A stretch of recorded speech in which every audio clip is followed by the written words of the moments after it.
great to be here. I have got a question for you. Who thinks that you can actually control your brainwaves? Do you think you can actually control your brainwaves? Yeah, okay, so not many of you think you can control your brainwaves. Okay, so that's what the session is going to be about. It's going to be about how you can control your brainwaves, especially when you're laying there at 2 o'clock in the morning, not being able to sleep.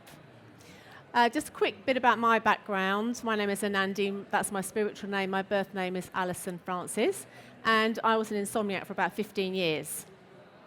And it went on and on and on and on until I eventually came across the tools that I'm using in my sleepology consultations. So what we're going to cover in this session, hopefully, we're going to get through the whole thing. So we're going to be looking at why our mind is becoming so out of control, because we are so out of control in this society. What brainwaves are for what. We're going to be looking at how we can actually control the brainwaves and what all this has to do with sleep. So I'm going to start with digiphrenia. I don't know if anyone's ever heard of digiphrenia, but digiphrenia is a recognized mental state. And it's talking about the way that the brain is rewired for the addiction of our screens. And we're spending our precious life force scrolling through Facebook, getting attached to who's liked our posts and all that stuff. And it's actually very serious. And it's very serious also amongst teenagers as well as business people about wasting our time. So digiphrenia is really the experience of trying to exist in more than one incarnation of yourself at the same time. So you have your Twitter profile, your Facebook profile, your LinkedIn profile, your email, your Google Plus, and everything. And all this stuff is kind of like simultaneously going on at the same time. And we're connected to all of that. So we're thinking about how we're coming across in the Facebook thing, how we're coming across in our LinkedIn thing. And it's just creating a load of angst, and we're completely addicted to this stuff. We're wasting so much of our vital life force and our greatest potential addicted to our screens, and it has a really, really negative effect on the brainwaves. So that's what we're going to be looking at. Just as an aside, did you know that the average teenager sends about 4,000 texts a month? 53% of the people reported using email when they're driving. You know what happens when the red light goes on? You think, oh, I must check my email. How many of you kind of like are checking your phone even when it's not ringing? So it's like being in the house, you know the old-fashioned phones, you know, the landline phones? It's like going around the house going, oh, is anyone there? Is anyone there? Picking the phone up and checking if anyone's there. We are literally just like, we're checking every 5 minutes. It's not vibrating or ringing, but we're still just drawn to this thing. This thing is controlling us. We're not controlling it. 61% check email while on holiday. I have to say, I'm guilty of that. And one study was showing people checking their email about 40 times an hour. And as I was saying, 67% of us check the phone when it's not even vibrating. 30% of people say they don't go to the bathroom without their phone. 69% they can't go to sleep without checking their inbox. Is this kind of like resonating with some people? Yes. 35% check the phone before going to bed. 38% check email at the dinner table. Are we losing our minds or our manners? It's like, it's unbelievable. And actually there was someone, and I'm sure there's many other people, who actually fell off a cliff because they were just walking along like this, and they actually died. So the addiction is actually quite serious, and I think that it's something we need to look at. One of the things that I recommend is, just before I go on to that, distraction time. Research says that let's say you're doing your productive work, you're trying to work and you're trying to be productive. You know, all the research says you sort of do that in 90-minute slots. So if you kind of have your phone by your computer and you're really trying to focus on your computer and you get a ping on your phone, a Facebook thing, it takes your brain 23 minutes and 15 seconds to kind of get back into what you were doing. So it's a bit like a sandstorm in the brain. The brain is trying to focus on one thing, but you're kind of whipping it up and you're whipping over to something that's not important, and it's creating a lot of angst in the brain. And that is a lot of the reason, or a lot of the foundation of why the brain just can't actually slow down, because you're pulling it in and out of everything all day long. So what I recommend actually is having a bit of a digital rehab. What I do is I turn my phone on aircraft mode about 8:30 in the evening, because that way you're detached from your phone. And also in the morning, who uses their phone for an alarm clock? So what do? The alarm goes off, you're in bed, you're kind of like waking up, and then what happens? You go, oh, just check my email. So you're in there checking your emails or whatever you are in bed before you've even got out of bed. So what I do is I have this switched off at night, so it's disconnected completely from the world, so I don't feel like I'm being bombarded when I'm sleeping. And then in the morning, I don't go straight onto that. I actually have quiet time. So if you can have some quiet time in the morning before you go into your day, it's like, so you're stepping into your day from a peaceful place. So you're taking peace into your day rather than getting up within 10 minutes of waking up. You're kind of like in there on your screen and you're going into your day with chaos. So designating no screen time, I have to say I actually do use my phone as an alarm, but I have it on aircraft mode. But it's quite good if you feel that you can't resist the temptation to actually get an alarm clock. And then make sure, that's what I do, have it in the back seat so I can't reach it when I'm at the traffic lights bored because I'm in traffic or, it's gone red again, so that I'm not actually addicted. So you're trying to sort of break the addiction to the screens. What has all this got to do with everything, with brainwaves? Alpha brainwaves. I don't know if anyone knows about brainwaves or what brainwaves are for what, but we're going to talk about that now. So beta brainwaves. Beta is your normal daytime way of being, and it's deeply connected to your ego. And your ego is very, very good at making excuses. It's very, very good at limiting you, keeping you small, judging, and making you scared. And what happens is, because we're running from the moment we get up in the morning to bedtime, you're not actually getting out of that kind of like that beta state. So your ego is at you the whole time. It's saying, no, you can't do this, you can't do that. There's nothing really more stressful to your soul than doing on the outside what is less than you're capable of on the inside, because your inside, your light wants to shine, but your ego is saying, no, it's too scary. And that's what you're constantly connected to, and that's the thing that gets in your way. So at night, when you wake up at 2 o'clock in the morning, it's still going, it's talking to you. Your soul wants to do one thing and it wants to shine the light, but your ego mind is telling you something else. So alpha is the relaxed state. It's the time when you're most connected to the intelligent part of yourself. It's the part of you that knows. In yoga, they call it the buddhi. That's the intelligence, the inner intelligence. So when you have that quiet time, so what I was saying about the morning, if you could come into your day with that quiet time, you've reconnected to your inner intelligence. So if you never do any of that, you never meditate, you never do any mindfulness or anything, and you just run into your day from morning till night, eventually you'll get very tired. It's very tiring being connected only to beta brainwaves. Your brain is like constantly going. So it's vital for well-being and for sleep that you actually do get quiet time during the day. So that can be a number of things which I'm going to go into, but obviously meditation, connection to the earth, but I'm going to get to that. Theta is connected to the universal soul. That's dreaming.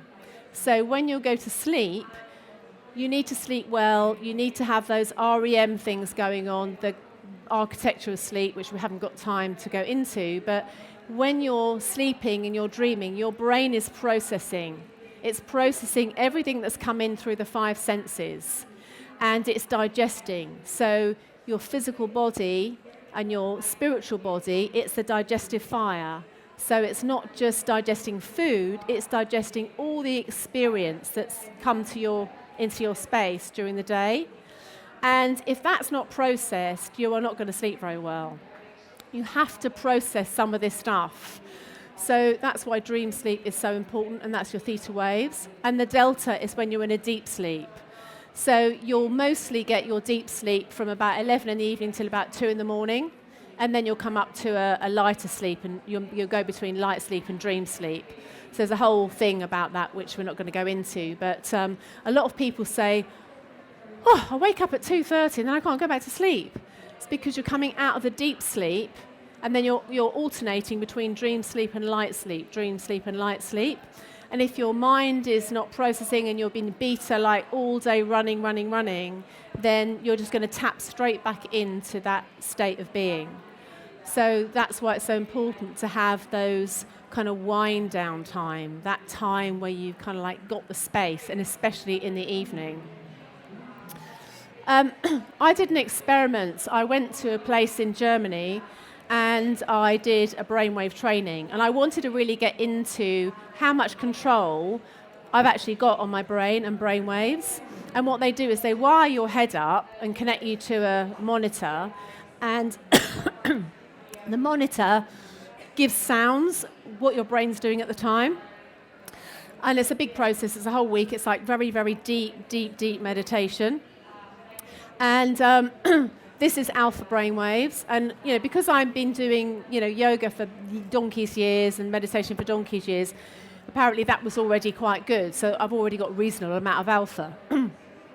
But with the training and actually going into those deep states for long enough, you can start working out how to get your brain into alpha. And that's what happens. So this is after. So this is proof that we do have control over our brainwaves. You can change the brainwave pattern if you actually are prepared to put a program in place and give it long enough. You absolutely can change the way that your mind works. So the connection between all this and sleep, alpha brainwave, so the quieter mind, that is when you're producing more serotonin. So serotonin is the daytime happy hormone, and in the evening you convert the serotonin to melatonin. So serotonin rises when the sun rises and goes down when the sun sets, and melatonin rises when the sun sets and goes down when the sun rises. So if you're not having enough of that quiet time and you're not giving yourself any space, that's going to affect your production of serotonin, and that's going to affect your sleep a lot. So it's very important to try to do things that are going to increase the alpha brainwaves. Why do we want to do that? Obviously for sleep, but when you're connected into that quiet space and you're connected to the soul and you're connected to your inner intelligence, you are going to maximize your potential. Because obviously this show is about best you, and it's about being the best version of yourself. And actually, it's an honor to be in this body. And we've all got gifts for the world. And it's such a shame if we don't reach our full potential. In yoga, that it's about shining your light. It's about removing the stuff that's in the way of you shining your light and being the best version of yourself. Anti-aging, there's a lot of research about the effects on skin of lack of sleep. So, having enough rest, giving your brain enough rest, having enough sleep, all affects the way you look. So I don't know if anyone has had many years of insomnia. I certainly did, and I just looked awful all the time. Some friends came and sat me down and said, what's going on with you? You're just looking awful. Acne, rosacea, bad digestion, ulcers in the mouth. It was just awful. And you look awful. And however much makeup you plaster on, it can't hide the fact that you're not healthy inside and you're not sleeping very well. Spiritual development as well. That is when you're connected to that peaceful time, and that space is when you are more connected to the soul. obviously better focus and concentration as well. And it dissolves fear, because when you're tired and your mind's racing, I was talking about the fact that we're connected to the beta, that sort of part of your mind that's racing and running, and connected to the ego that's saying, oh God, no, what do you want to do that for? 5 minutes, right, okay. Oh God, go so quickly. And obviously you're so much happier when you are sleeping well and you're connected to that. So how to increase your alpha state? One of the big things is breath. The moment you take your awareness to the breath, the moment you can change, that's the moment you can change your mind. So breath awareness will completely change your nervous system, and that's why I wrote a book about it, all about the breath, and it's on my stand. So the breath is a big thing. Contact with Mother Earth, getting out into the air, the fresh air, getting by the fountains or whatever it is, getting out into Mother Nature really is so soothing on the mind. Forgiveness is a big thing. When you're harboring stuff, that is going to start, your beta brain is going to start telling you stories, and it's lies. The ego loves lies. Alpha loves truth. So if you get into that alpha state, reduce those brain waves to a slower state, then you're able to kind of like go, actually, no, that's not true. I'm going to let go of that. So that's actually very important. Reduce your intake of certain foods. In Ayurveda and yoga, they talk about rajasic foods, things that are stimulating and agitating the consciousness. Onions, garlic are some of those, wine, those sorts of things. That's a big story. And I know I've only got a few minutes, and just in case anyone wants to ask any questions, sleepology is what I'm doing. It's based on Ayurveda, and it's a process that I developed because I worked out that you have to do things in a certain order, and everything starts with the mind. So I was speaking to someone earlier about valerian. Yes, valerian's good, but unless you have a supporting lifestyle, the valerian's not going to work. So one thing, if you're trying various things, one thing is just not going to work on its own. There's various workshops on sleepology, there's bespoke sessions, and there's also sleepology for business. I've got some free stuff going on my stand, pulse diagnosis, which I can tell you what your nervous system's doing. So I can see from the pulse if you're in parasympathetic or sympathetic. So parasympathetic is calm, sympathetic is like stress. And it's got a visual, and I can let you know what your nervous system is doing through that. So I need to book, because I need you for about 10 minutes. I've got a chair over there. You'll need to sit quietly. But if you come over to C19, I can book you in, and I can give you a free little look at what your nervous system is doing. And there's some various other free stuff, but rather you can see that there. But if anyone's got any questions, I think we've probably only got about 2 minutes. Has anyone got any questions? God, there must be one question. No questions? Oh, yes, thank God. There's someone asked me a question. Yes.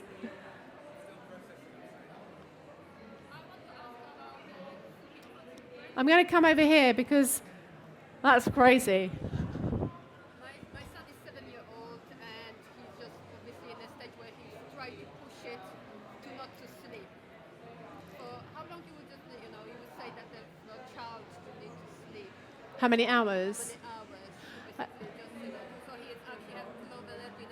Okay, so she's asking basically on how many hours you need to sleep, and especially youngsters. Young people need a lot more sleep, but actually it's actually very natural and normal, and it's actually from evolution. Teenagers actually want to sleep later. It's in their DNA. So it's not to worry about teenagers wanting to go to bed at like 1 o'clock in the morning, because that's in their DNA, and it kind of balances out as they get a bit older. But it's not one size fits all. Some people with some constitutions sleep perfectly function very well on 6 hours. I wouldn't say any less than 6 hours is any good, but other people, like me, I need at least 7.5 hours, otherwise I don't function. And that's where Ayurveda is so amazing, because it basically tells you about your own personal constitution, because everyone's different. So you see sometimes people go, oh, everyone needs 8 hours. I mean, yeah, people do well on 8 hours, but not everyone needs 8 hours. It depends on your constitution, how strong you are internally as well. So, yeah. Any other questions? I've probably got time for one more. What are your top 3 tips for improving your sleep quality? Okay, top 3 tips for including the sleep quality. First one would be eat early. Do not eat late because you will have your core temperature needs to go down in order to use to sleep. If your body's digesting food, then your core temperature is going up. That means you won't go into a deep sleep. That's my first tip, one of the tips. Second one would be having a wind down process in the evening. Always a wind down process. So, maybe starting at 9 o'clock, technology off, you start winding down. You don't have stimulating conversations. You have that as quiet time in the evening. And the third tip would be start your day and finish your day in peace. So always walk into your day from a peaceful state. Otherwise, you walk out into your day already stressed. And then you stay like that for the rest of the day. And then by the end of the day, you're frazzled and your brain is running. So I would say those would be my top 3 tips. So thank you so much. I'm sorry it wasn't inner programming, that's tomorrow. But thank you very much for coming. Thank you.